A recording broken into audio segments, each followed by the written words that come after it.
Bonjour mes amis. Alors aujourd'hui c'est une vidéo un petit peu spéciale puisque à plusieurs reprises on m'a demandé de me présenter, de dire qui j'étais, quel était mon parcours. Donc je prends ce petit temps avec vous pour réaliser vos souhaits. Alors déjà dans un premier temps j'ai toujours été sensible à tout ce qui m'entoure, que ce soit au niveau émotionnel, que ce soit au niveau physique. Dès que quelque chose me parle, mon corps le dit, je ressens des frissons, je ressens des choses. Quand c'est pas juste pour moi, j'ai quelque chose au niveau du plexus qui serre, qui me dérange. Donc je vis dans les émotions quasi perpétuellement. Ce qui fait que je peux être autant très ouverte que très fermée si je sens que quelque chose ne correspond pas à mon énergie. Et c'est d'ailleurs souvent pas toujours compris par l'entourage qui croit que je suis sauvage ou que j'aime pas les relations humaines ou voilà, que j'ai envie de me replier sur moi, que je suis antisociale. J'en ai entendu pas mal de choses. Mais en fait, c'est faux. C'est pas comme ça que je fonctionne. C'est que déjà la solitude me permet de me retrouver, me ressourcer. Ça me permet de me rééquilibrer, de me reconnecter à qui je suis. Et comme je suis perméable à tout ce qui se passe à l'extérieur, la plupart du temps, je me sens comme polluée, comme alourdie. Voilà, et ça convient pas à l'ensemble de mon être. Donc j'ai besoin régulièrement de ces temps de solitude où je peux me retrouver, faire ce qui me plaît. Voilà, ce n'est pas que je n'aime pas les autres, c'est que c'est vital pour moi. Voilà, ça c'est la première chose. Bon, je ne suis pas vraiment dans tout ce qui est astrologie, mais j'ai quand même remarqué des similitudes dans l'astrologie, les correspondances entre signes, les traits de caractère d'une personne.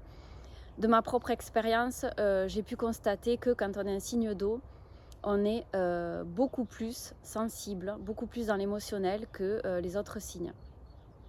C'est un constat personnel, je le redis, hein, c'est pas une généralité.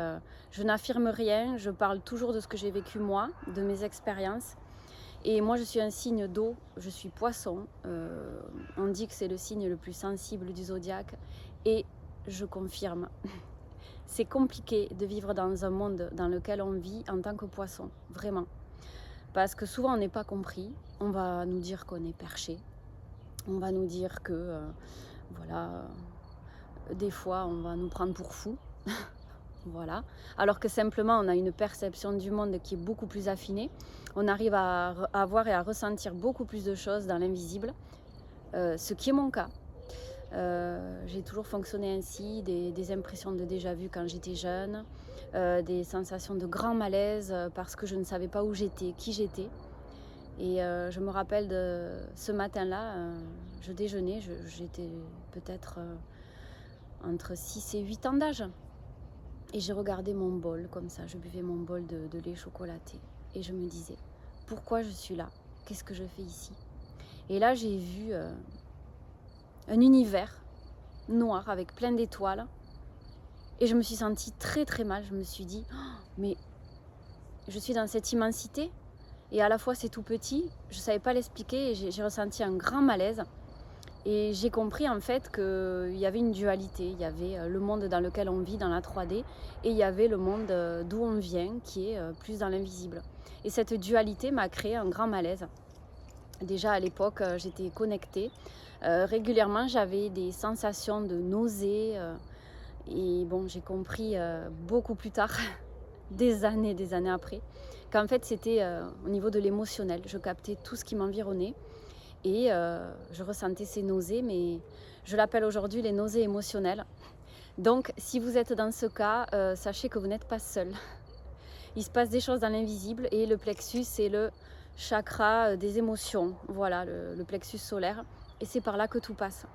Donc sachez que la plupart du temps, si vous ressentez la nausée, c'est parce qu'il y a un truc que vous ne digérez pas, soit dans votre environnement proche, soit une expérience, soit un ressenti, quelque chose qui ne vous convient pas. Donc sachez vous écouter, sachez vous poser 5 minutes et être à l'écoute de ce qui se passe dans votre corps, pour vraiment comprendre Vous pouvez poser la question à votre corps, qu'est-ce qui m'arrive là à ce moment-là? Pourquoi je réagis comme ça? Qu'est-ce qui se passe? Et là, généralement, j'ai la réponse. Voilà. Donc, ça a toujours été plus ou moins compliqué à l'époque. J'avais des impressions de déjà vécu, des personnes que j'avais déjà vues, comme quelque chose qui tourne en boucle. Ça, je l'ai déjà vécu plusieurs fois. Et plus j'ai avancé dans l'âge, plus tout ça, ça a disparu. Mais très jeune, je m'intéressais déjà à l'ésotérisme. J'adorais les histoires de fantômes, les histoires de Ouija. J'avais quoi, 7-8 ans, hein, tout juste. Et encore, même avant, je m'intéressais déjà à ça. J'adorais aller dans des endroits qui me faisaient peur. Les lieux d'urbex, par exemple, pour ceux qui connaissent, les lieux abandonnés qui dégagent une énergie assez angoissante, intrigante un petit peu. J'adorais ça. La vie après la mort, ça me passionnait. J'avais déjà lu le livre de Raymond Moody, La vie après la vie. Certains d'entre vous doivent le connaître. J'étais complètement passionnée par tout ça. Je rêvais de faire du spiritisme. Bon, maintenant, avec du recul, avec mon expérience, je me dis j'ai bien fait de ne pas en faire parce qu'on peut vraiment appeler des énergies très très sombres, très négatives et on peut vraiment se faire embarquer dans des choses qu'on ne maîtrise plus par la suite tant qu'on ne connaît pas le milieu de l'invisible. Donc j'ai lâché l'affaire avec ça et c'est très bien. Mais bon, je me suis toujours orientée vers des lectures, la communication animale. J'ai lu ce livre, j'avais même pas 15 ans. J'ai lu tout ce qui est les voyages astro, les choses comme ça. Mais j'étais jeune, j'avais pas la vingtaine. Et bon, je me suis toujours plus ou moins freinée finalement parce que c'était pas le bon moment, j'étais pas prête. Donc j'ai eu un circuit assez traditionnel. Hein. J'ai commencé par... Bon, déjà je voulais arrêter en 3e. Donc... Au collège, j'en pouvais plus. Je me suis dit, bon, je suis passée de justesse. Mon père a fait appel parce que voilà, sinon ça passait pas. Donc je l'ai remercié. Je suis quand même allée en seconde. J'ai pas pu passer ma seconde. Je l'ai repiqué. Et à partir de là, en première, j'ai eu un déclic. Un déclic et je me suis remise à étudier. Et je suis allée jusqu'à mon DUT technique de commercialisation. Et je suis partie dans le commerce, si on peut dire ça. C'était le secteur bancaire en fait, voilà. C'est ce qui m'a permis d'entrer là-dedans rapidement. C'est un secteur que je voulais intégrer très vite. C'est ce que j'ai fait. Jusque-là, tout ce que je voulais accomplir, je l'ai accompli. Je suis entrée dans le secteur bancaire, j'ai travaillé en intérim au début, c'était passionnant. Je me régalais, j'avais des équipes extraordinaires, des responsables toujours merveilleux. Et jusqu'au jour où mon chef était content de moi et il m'a dit, écoute Patricia, c'est pas possible, il faut que tu te fasses embaucher chez nous. On perdrait trop gros si tu restais pas dans l'équipe. Alors déjà, ça me parlait pas du tout. J'ai senti, justement, vous voyez, au niveau du plexus, j'ai senti un truc, j'ai dit non, ça me va pas ça. Bon, et puis j'ai dit, je vais quand même tenter l'expérience, pourquoi pas. J'ai envoyé ma candidature, la RH à Bordeaux m'a recontactée, et je me souviendrai toujours de cet après-midi. J'étais à la halle aux chaussures avec ma mère, et à un moment donné, le téléphone sonne, et je vois un numéro avec l'indicatif bordelais. Et là, au niveau du plexus, j'ai senti comme une attaque, une pointe, et je commençais à me sentir vidée d'énergie. Mais quelque chose de vraiment violent. C'est-à-dire que je me suis retrouvée figée. Et je regarde mon téléphone et ma mère, elle a compris de suite. Elle me regarde, elle me dit, qu'est-ce qu'il y a? Et j'ai dit, je crois que c'est la RH qui me rappelle. Et moi-même, je me dis, mais pourquoi je réagis comme ça? Qu'est-ce que c'est que ça? Donc je décroche, évidemment, ils m'ont dit que j'étais retenue et que je devais aller faire ma formation une semaine à Bordeaux sur la plateforme téléphonique du service bancaire. À l'époque, c'était le CIC. Donc j'ai accepté, mais je me sentais pas bien, mais vraiment pas bien. Bon, bref, je me suis dit, écoute, t'es pas mariée, si ça va pas, tu t'en vas. Voilà, donc j'y suis allée. J'ai passé une semaine super, un hôtel tout frais payé. Je prenais mon bain tous les soirs, je me prélassais, c'était l'été en plus, il faisait chaud. J'ai découvert la rue piétonne Sainte-Catherine où il n'y a que des commerces, donc tout en ligne droite, je me suis régalée à explorer tous les commerces. J'ai passé une semaine vraiment super sympa. Bon, et puis au retour, je me suis fait embaucher dans une agence qui ne me correspondait pas du tout. Une équipe de bras cassés, des clients pas sympas, une queue jusqu'à la porte extérieure, enfin. Et là, il fallait faire 5 ventes par semaine à l'accueil. en tant que chargée d'accueil, alors qu'on est censé accueillir les clients, on est censé leur donner leur chéquier, leur carte. Bon, vous savez ce que c'est le secteur bancaire, j'étais pas censée faire ça. Bref, au début, j'ai pris mon travail très à cœur, je faisais des heures sup, je faisais plus de 5 ventes par semaine, donc là, j'étais un très bon élément, hein. Aucune félicitation, rien de la part du chef, qui était absolument ignoble. Je ne vais pas aller plus dans le détail sur cette personne, mais c'est quelqu'un qui a beaucoup souffert par son passé, je pense, de moquerie, de raillerie, puisqu'il avait un handicap. Et à mon avis, cette personne-là le faisait payer indirectement à l'entourage, sans même se rendre compte, sans conscientiser tout ça. Bon, du coup, j'ai laissé passer. Et un jour, j'ai fait 4 ventes au lieu de 5 par semaine. Et là, le chef m'est tombé dessus en me disant « Qu'est-ce qui se passe ?» Ok, je lui dis « Ok ». Alors là, j'ai fait 7 ventes par semaine, on me dit rien. Là, j'en fais 4, on me tombe dessus. D'accord, donc non, là, c'est pas, ça me convient pas. Dans une matinée, il m'a fait 3 réflexions mal placées. Et là, je suis entière. C'est tout ou rien. J'ai fait une lettre recommandée le jour même, entre midi et 2, 1 heure après. Et l'après-midi même, je lui ai donné ma lettre recommandée. Je ne me suis pas justifiée. J'avais pas à le faire. Je me suis dit, je vais laisser la RH face au problème. Et dans l'agence, par la suite, j'ai appris que beaucoup de monde était passé et était parti, que ça s'était pas bien passé. Donc, j'ai compris que le problème ne venait pas de moi.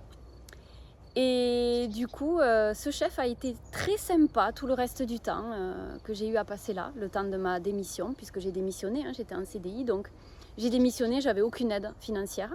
J'ai pioché un peu sur mes quelques économies les premiers mois, le temps de me refaire des droits chômage pour pouvoir repartir. Donc je suis partie à l'aveugle, j'avais un loyer à payer. À cette époque-là, je vivais seule, pas d'enfant, enfin... Voilà, j'avais tout le contexte financier qui n'était pas là, mais c'est pas grave, j'ai fait ce qui a résonné pour moi. Donc je suis partie de là et la RH m'a contactée. Ils ont demandé un rendez-vous et ils m'ont dit « Mais comment ça se fait que vous avez démissionné? Vous vous rendez compte? Vous laissez tomber un CDI, là, vous repartez, vous allez faire quoi ?» Et là, j'ai dit « Vous savez, l'intérim, pour moi, c'était quelque chose où vraiment je me sentais bien. Je faisais vraiment ce qui me plaisait. Je changeais d'équipe, je tournais, je voyais d'autres personnes, je m'adaptais, j'apportais mes compétences partout où j'allais. J'amène ma bonne humeur et je rencontre des gens qui sont également de bonne humeur. Et voilà, de fil en aiguille, on échange des belles énergies. » Et le gars, il n'a pas compris. Et quand je dis pas compris, c'est qu'il était assis. Il me dit « Mais vous vous rendez compte? Vous lâchez un CDI pour repartir là-dedans? Vous vous rendez pas compte. » En fait, pour lui, j'avais perdu la raison. Je lui ai dit « Si, vous savez, je me rends très bien compte de ce que je fais. Et pour rien au monde, je ne changerai d'avis. » Mais qu'est-ce qui s'est passé? Je lui ai dit « Écoutez, voilà, c'est mon choix. » J'ai absolument pas voulu dire ce qui s'était passé. Avec l'équipe, avec le personnel, bon, ça résonnait pas du tout avec qui j'étais. Et voilà, et le dernier jour de travail, donc si on peut le dire, hein, le travail, l'étymologie c'est torture, hein, le travail de base, hein, je le rappelle pour ceux qui ne le savent pas. C'est pour ça que j'essaye de changer de terme dès que je peux en fait. Mais là c'était du travail pour le coup. Et je suis partie de là, je me suis sentie mais tellement bien que la nuit, je n'endormais plus. Je me réveillais à 4 h du matin. J'étais totalement décalée. Je partais faire un footing à 4 h du matin, mais c'était l'anarchie totale dans ma vie les jours d'après. Mais qu'est-ce que j'étais bien. Vous savez, je ressentais, comme je vous disais, je suis très kinesthésique. Sur mon corps, je ressentais des frissons partout, dans le dos, sur les bras. J'étais bien. Et ça, je sais que pour moi, c'est un signe que je suis sur le bon chemin pour moi. Vraiment la bonne voie. Donc j'ai continué, je suis repartie en intérim, j'ai refait mon petit bout de chemin. Je voulais plus du secteur bancaire, je voulais plus en entendre parler. Je suis partie dans l'administratif et j'ai continué des années comme ça, à changer d'équipe. Et voilà, j'ai eu des expériences extra, vraiment extra, avec des personnes géniales qui sont devenues par la suite des amis.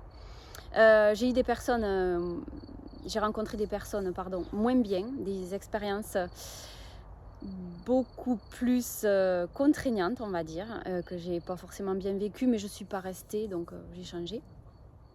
L'agence d'intérim, ça fait tellement longtemps maintenant. J'ai débuté avec eux, je suis toujours revenue à eux. On se connaît bien. D'ailleurs, je fais un petit clin d'œil à la directrice de l'agence qui se reconnaîtra, que j'adore.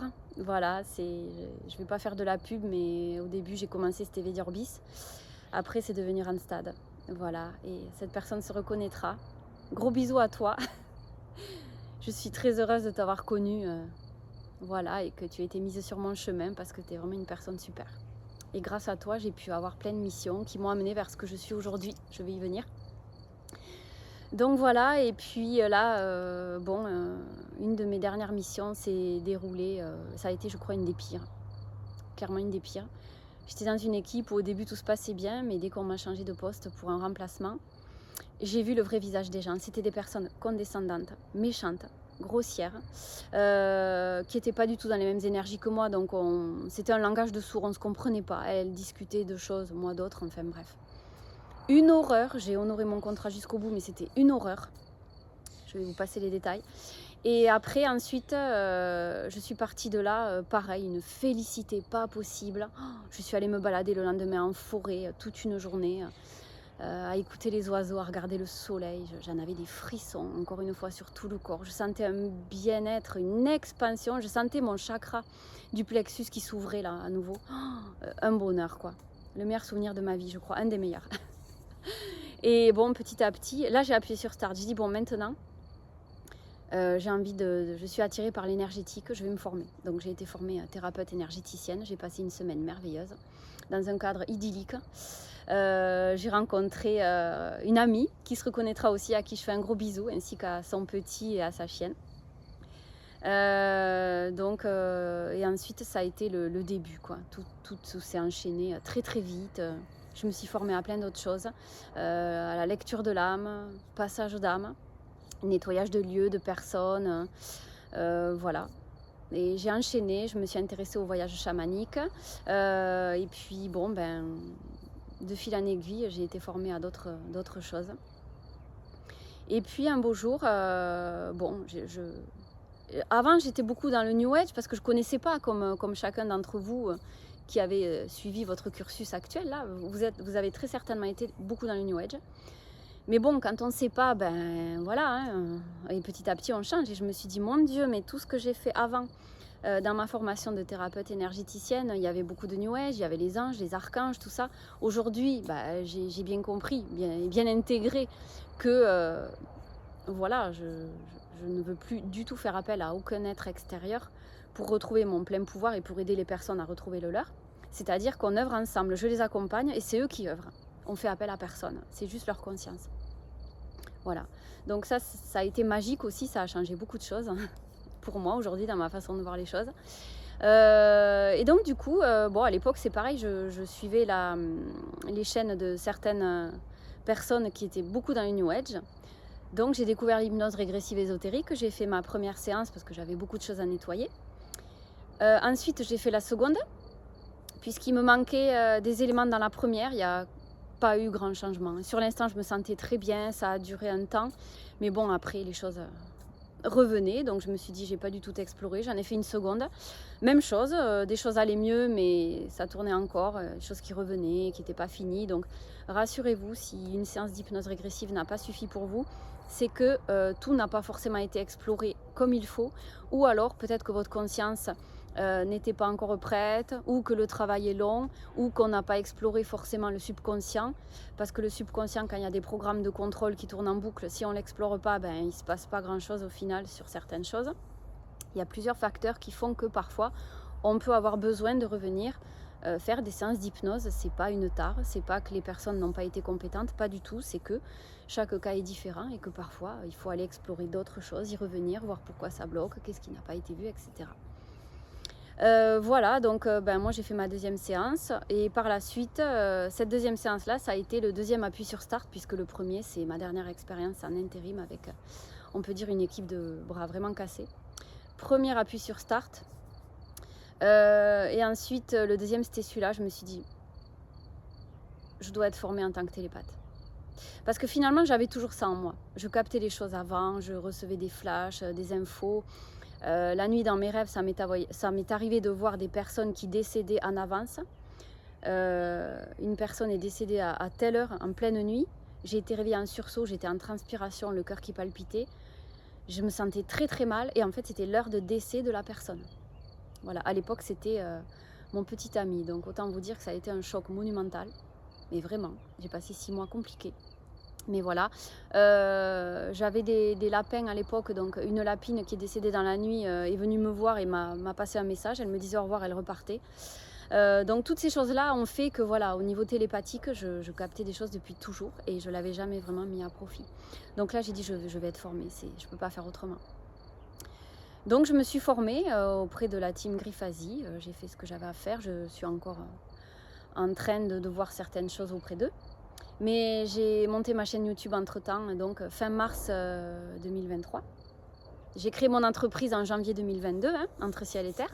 Et voilà, tout s'est enchaîné très rapidement et tout marche très bien. Enfin, vraiment, je suis ravie de tout ça, quoi. Et donc, ma chaîne active depuis mars 2023 a déjà 400 abonnés. Donc, merci. Merci à vous tous, vraiment, pour votre implication, tous les messages adorables que je reçois, les demandes de guidance où je peux vous accompagner, que ce soit en hypnose ou autre, pour des soins. Merci, je suis ravie d'être là pour vous et voilà, je continuerai d'être là aussi longtemps que nécessaire, donc ça n'a pas de fin pour moi. Voilà, donc merci vraiment infiniment parce que je reçois énormément de messages bienveillants et c'est ce qui me pousse chaque jour à continuer pour vous parce que j'ai envie d'être là pour vous tous et pour les personnes qui ne sont pas encore là mais qui j'espère viendront à moi, que je pourrai accompagner parce que pour moi mon bonheur c'est de voir que vous allez bien. Quand vous me dites je vais beaucoup mieux depuis ce qu'on a fait ensemble, merci, je suis comblée et là j'ai des frissons. Donc voilà, je suis kinesthésique. Donc voilà, un grand merci pour tout ça. J'essaie de diffuser un petit peu de contenu chaque jour par le biais d'enquêtes, de capsules, des sessions clients, tout ce que je peux apporter. Puisque j'ai aussi été remerciée pour ça, d'être là, pour vous fournir du contenu gratuit. C'est important aussi parce que beaucoup de choses sont payantes aujourd'hui et c'est quand même bien de rester dans le gratuit, on est dans le partage. Et moi j'adore vous partager mes enquêtes. Donc n'hésitez pas si vous avez des sujets qui vous intéressent, c'est avec grand plaisir. Soumettez-les-moi. Je vais les noter sur ma petite checklist qui ne cesse de s'allonger chaque jour. Mais voilà, je travaille avec plusieurs opérateurs et opératrices que j'aime tous les uns autant que les autres. Voilà, d'ailleurs, si vous me regardez là, je vous aime, je vous fais un gros bisou. Voilà, merci d'être là. Merci d'avoir été mis sur mon chemin, c'est génial.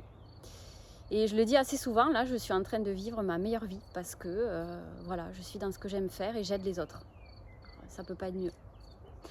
Donc voilà, bon après si vous avez peut-être des envies de collaboration, n'hésitez pas à m'écrire en tant qu'opérateur ou opératrice. Pourquoi pas? C'est vrai que je suis très occupée en ce moment, mais on peut s'essayer, on peut essayer de faire un test, voir si ça fonctionne. Voilà, n'hésitez surtout pas, ce sera avec plaisir. Aussi, je remercie les personnes qui me disent qu'avec telle opératrice ou tel opérateur, l'enquête était géniale. J'ai beaucoup de personnes qui me font part de leurs préférences au niveau de mes collaborateurs. Et c'est super, j'adore parce que ça me permet de comparer un petit peu vos avis et de voir comment vous percevez notre travail, notre contenu, nos œuvres. On va dire ça plutôt, c'est pas du travail, c'est pas de la torture. Au contraire, c'est que du plaisir, que du bonheur. Donc merci pour tous vos avis encore à ce niveau-là. Merci d'être là. Et voilà, je vous aime vraiment.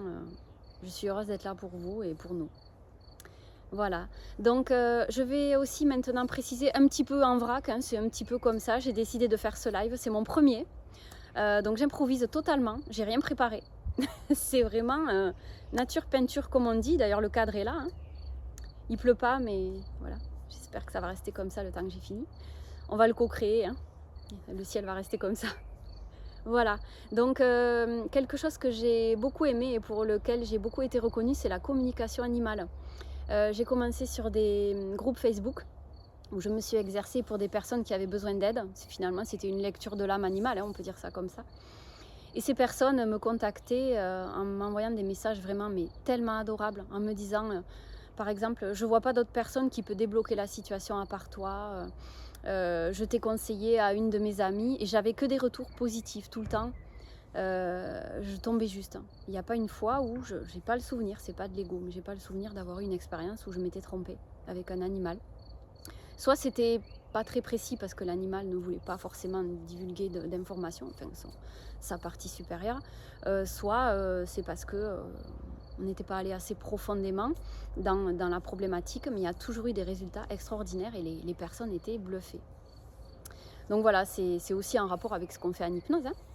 Donc c'est bien pour ça que j'en parle. Voilà, ça a été une grande expérience. Bon, au début, je me suis entraînée gratuitement, bien sûr, hein, voilà, c'est comme l'hypnose régressive, on a fait des séances offertes au début pour se lancer. Et bon, ben après, quand j'ai créé mon entreprise, bien sûr, je faisais des tarifs, au début, tarifs avantageux, tarifs préférentiels. Et j'avais quand même toujours plus ou moins des tarifs assez bas. Et même là encore aujourd'hui avec mes opérateurs et opératrices, on pratique vraiment des tarifs abordables. Sachez que l'hypnose c'est cher parce que ça demande quand même beaucoup de comment dire, on prend des risques à se connecter dans l'invisible, hein, ça faut le savoir quand même, hein, parce qu'il n'y a pas toujours que des belles choses dans l'invisible. C'est comme les ondes Wi-Fi, c'est comme le vent, hein, on sait que ça existe mais on ne les voit pas. Ben, dans l'invisible c'est pareil, les choses existent, on ne les voit pas. Donc ça c'est ce qu'il faut retenir de l'hypnose pour ceux qui sont sceptiques. On n'est pas perché, hein, c'est juste qu'on se connecte à d'autres plans, d'autres dimensions et voilà, ça existe, sachez que c'est là. Mais si vous vous intéressez au sujet, peut-être que vous pourrez les voir aussi. Voilà, après c'est vrai qu'il faut sortir un petit peu de sa zone de confort, du cartésien, du connu. Tout n'est pas prouvable, il y a des choses qu'on ne peut pas montrer et qui existent. L'air, le vent, ouais, les ondes, c'est ce que je dis, hein, ces choses-là, voilà. Donc voilà, tout ça pour dire qu'en hypnose, je reviens sur mon sujet principal, c'est mon activité principale aujourd'hui, j'adore ce que je fais.